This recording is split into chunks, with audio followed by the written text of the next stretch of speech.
और सैलाब का बिहार से रिश्ता बेहद पुराना है। जो भी नेपाल की नदियां इतराती हैं तब तब बिहार में सैलाब का खतरा भी बढ़ जाता है। इस साल भी सैलाब ने बिहार में तबाही मचाई है। लोग महफूज मकानात पर जाने की कोशिश में लगे हुए हैं। परेशानियां हजार हैं, लेकिन हल फिलहाल कुछ नहीं है। गरीब किसान परेशान है कि कोई मदद नहीं मिल रही और सरकार कहती है कि काम हो रहा है। देखिए बिहार से ये रिपोर्ट।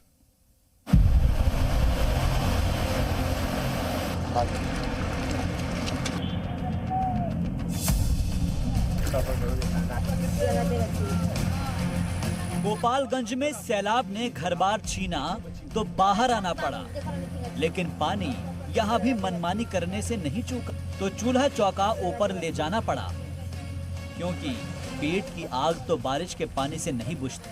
हालात ये है कि नीचे पानी बह रहा है और ऊपर से पानी बरस रहा है। तहफ्फुज के नाम पर ये पतली प्लास्टिक ही सहारा है।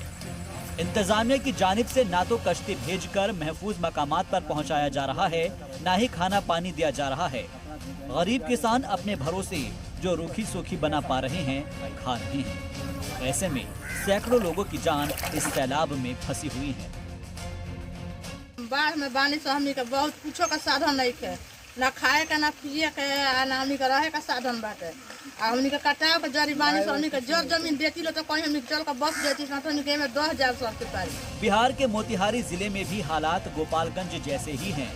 मोतिहारी से दिल्ली जाने वाले NH-28 पर सैलाब मुतासरीन ने डेरा जमाया हुआ है। सड़क किनारे बनाए गए टेंट्स में ये मुतासिर जिंदगी बसर कर रहे हैं। मोतिहारी में NH-28 बाढ़ पीड़ितों के लिए शरण स्थली बना हुआ है। इस वक्त हम आपको तस्वीर दिखा रहे हैं। ये NH-28 है जो पिपरा कोठी से गोपालगंज की तरफ भाया दिल्ली जाती है और यहाँ पे आप देख पा रहे हैं NH-28 पे किस तरीका से सैकड़ों की संख्या में लोग प्लास्टिक टांग करके यहाँ पे रह रहे हैं। डुमरिया घाट के पास इस नेशनल हाईवे 28 की एक लेन को बंद कर दिया गया है और एक ही लेन पर गाड़ियां जा रही है, ताकि इन टेंटों में रहने वालों को खतरा ना हो। लेकिन खतरा सिर्फ टेंट के बाहर ही नहीं, अंदर भी है। हर टेंट में एक अहले खाना रहता है जिसमें 4 से 5 बच्चे हैं।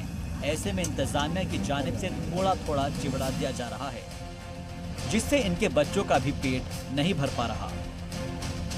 हम लोग का चूरा मिला है थोड़ा थोड़ा, इतना चूरा से हम लोग को क्या होगा। घर में 5-6 लड़का है, हम लोग 6 आदमी आए तो 2 किलो चूरा से क्या होगा बताइए आप। कुछ ऐसा ही नजारा खगड़िया में देखा जा रहा है, जहां कोसी, बागमती, गंडक और गंगा नदी उज्ञानी पर है।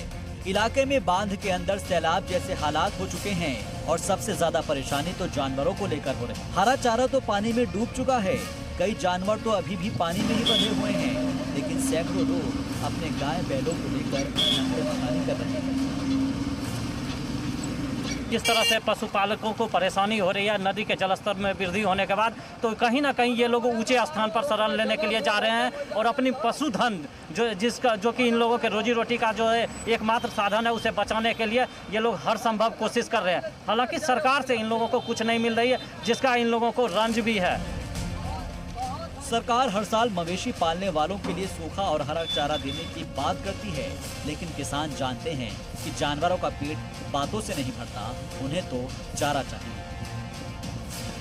जो जिला प्रशासन दावे करती है कि पशुओं के लिए जो हरा चारा से लेकर सूखा चारा का व्यवस्था किया गया, वो कहीं पे भी नहीं मिल पा रहा है, जिसके कारण जो पशुपालक जो है पलायन करने को मजबूर है। हम बात करते हैं क्या परेशानी हुई है उस इलाके में। वहाँ जो है पानी पूरा हो गया है, भैंस को खाने के लिए कुछ नहीं मिल रहा है, पूरे पानी है, इसीलिए हम इधर जा रहे हैं। भैंस को पानी में तो नहीं रखते, इसीलिए लेके जा रहे हैं।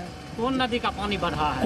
कोसी जो है ना, कोसी नदी है, पूरा एकदम जलमग्न हो गया है। न रहने का, न खाने का, न भैंस को चारा उड़ा का कुछ व्यवस्था नहीं। उधर बगहा में गंडक बैराज से 1,82,000 क्यूसेक पानी छोड़ा गया।